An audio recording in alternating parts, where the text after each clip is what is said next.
हनुमान् श्रीपदो वायुपुत्रो रुद्रो नघोजरः अमृत्यवीरवीरश्च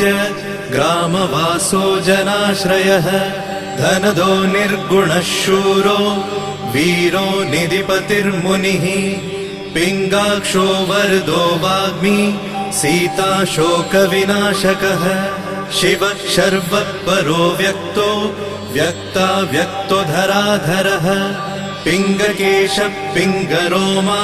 श्रुतिगम्यः सनातनः अनादिर्भगवान् देवो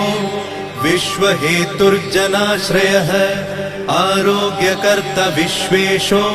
विश्वनाथो हरीश्वरः भर्गो रामो रामभक्तः कल्याणप्रकृतिस्थिरः विश्वम्भरो विश्वमूर्तिर्विश्वाकारश्च विश्वपः।